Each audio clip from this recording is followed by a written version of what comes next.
Tell us what you got going on. Okay, not really thrilled about how I have this set up right now. I have some temporary stuff. My SF600 Flowbench. It's actually an old 400 that's been modified to be a 600. Didn't know that when I bought it, but bought it from Brooks Racing. It works very well. Is it completely calibrated? No. Still waiting for my calibration.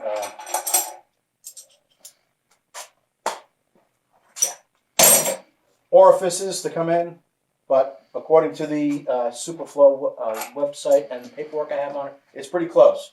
So any flow numbers we get on it right now are going to be relatively close to what this cylinder head is going to produce. This cylinder head is a Chevy 081 cylinder head. It's a 305 version. It has a 58cc combustion chamber. It's been modified for 194 intake valves. It has some mild porting. And it has 1.5 exhaust valve. It has a 4-angle intake valve seat and 5-angle exhaust valve seats. And what we're actually going to do for this video is I just got my Pitot tubes, and we're going to do some velocity checking on the intake port and find out what we have going on. I've never done this before. This Flowbench has a Flowcom computer on it.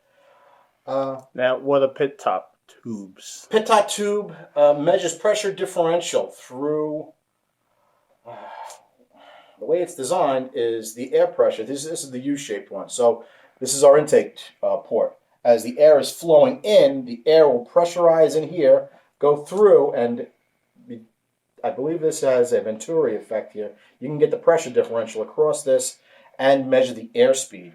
Airspeed is extremely important when you're doing high-performance cylinder heads. You have a small window to get your airspeed in order for it to be highly efficient. So why don't we pause that? I'll get it set up. I'm not 100% sure what valve lifts I'm going to do it in. I'll speak about it before we do the valve lifts, and we will check what kind of airspeed we're getting through this port. This port is not a huge port. It was probably 158 cc's.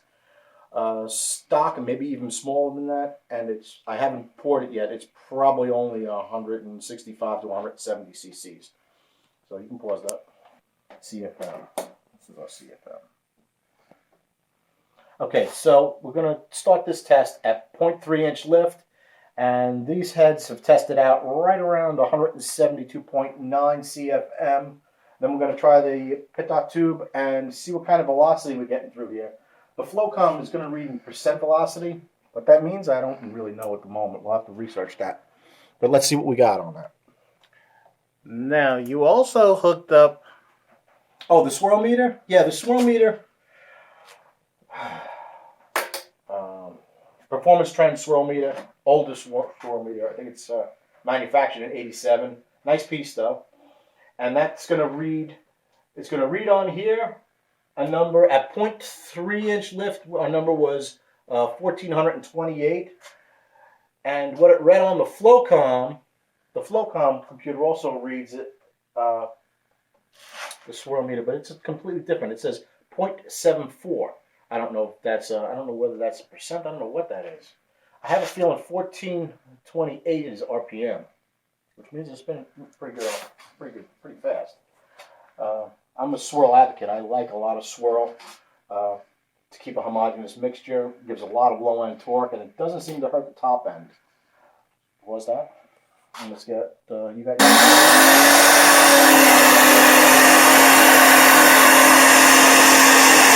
All right, now, what are we looking at?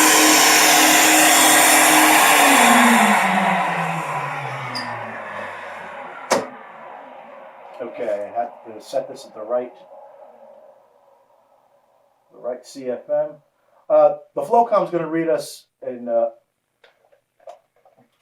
28 inches of vacuum. I have this slightly overfilled, so it's probably going to read about 28 1/4. I can't adjust it anymore. It'll read inches of water vacuum, and it'll read CFM, and the Pitot tubes are going to read percent velocity. Let's see how we got on here.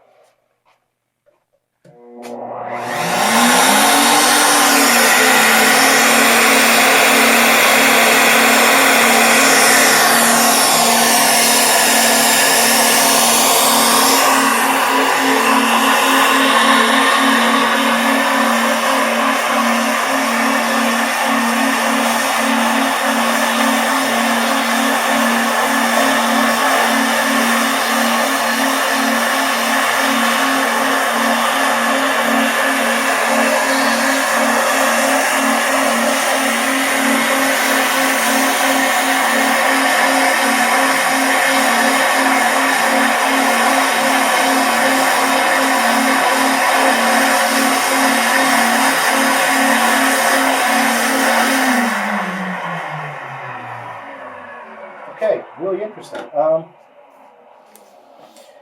I don't have my computer set up. I actually bought the software to map the whole port. I don't have that yet, so we're gonna do it the old style way. It was pretty interesting with the Pitot tube is right by the pushrod bulge is usually called the pinch point. That's going to be our smallest area, so the airspeed is going to be very high right in there. And I noticed as soon as I brought the Pitot tube in there that we went up to around 32, 33% of velocity.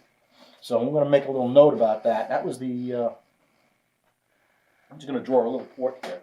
And I got 33%. And down here was a little bit less. It was like 26%. Now we're going to change the lift and see how... No, we're not going to do that. We're going to stay at this lift. We're going to go in by the bowl. We're going to check the short side radius and see what kind of airspeed we have around the short side radius before we change our valve lift.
Okay, interesting stuff. As I would expect on the short side radius, the straight wall would have a little bit higher velocity than the cylinder wall side. And that's exactly what we showed on with the Pitot tube. We had 35, make a little note here, SSR, 35%. And on the other side, it was a little bit less. It was about 32%. So that's our high-speed short side radius. You want to get as much air around that short side radius as possible. Let's increase our lift to 400 thousandths. I don't have a really good opener yet, so I have it rigged up with some electrical tape. And let's test this again.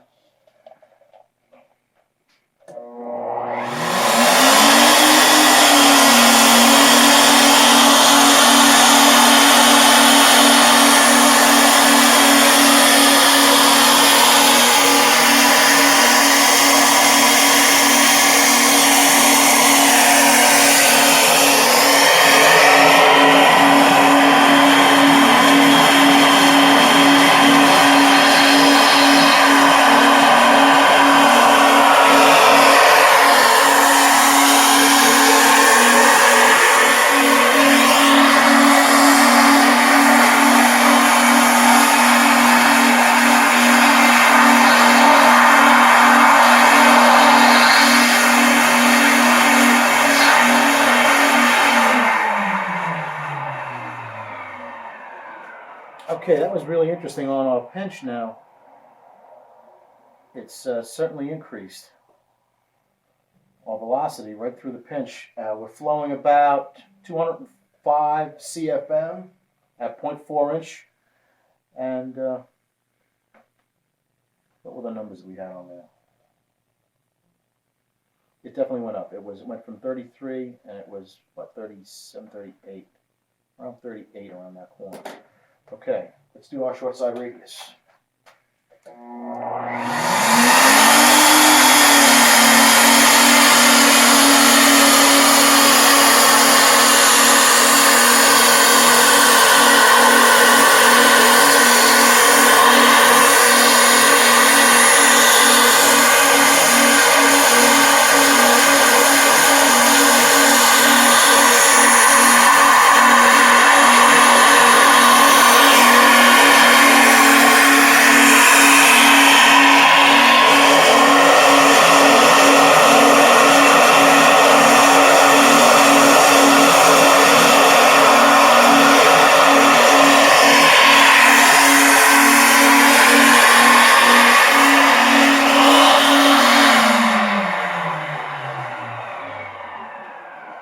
Okay, notice the short side radius speed went up quite a bit from our last measurements to that measurement. Now we're really getting some high-speed air across our short side radius. I don't know how many feet per minute that is, but we can find out, or maybe somebody out there knows exactly what it is and just hand us the answer. That would be nice too. How much time do we have on that? Do we have any idea? Okay, so we did a lot of stuff. I'm not a gearhead. Why would anybody care? Or what are you? The only people that are going to care are people that are really into high performance cylinder heads and making power scientific way. The airspeed has a huge amount to do with how much you can pack into the cylinder through velocity, through swirl. We didn't really talk about the swirl meter much. See, this is an old. These heads were designed in the 50s. Okay, so they've morphed them more and more to get more power out of them, but it's really an ancient design. In order to get, these heads flow 230 CFM at half an inch lift. You can get over 400 horsepower out of these if you did it right. That's no joke for a 305 cylinder head.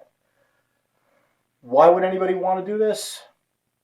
I bet there's only a couple hundred guys in the country that would even have a flow bench and measure the airspeed with Pitot tubes, and from that point, you can gather the information of where the air wants to go, where you need to remove the metal to make it flow even better, and get much more horsepower out of it. These are not a super high output set of heads. These are a pair of heads that I did in the 90s probably. And I did a little more work to the bowls and the short side radius recently for a guy on Speed Talk website that I was talking back and forth to. He wanted to know what a modified set of 305 heads would flow. And that's that for now. All right, so, well, people, if you like what you see going on, leave a comment in the comment box. Comments welcome. This is our first shot, so hopefully they'll get better.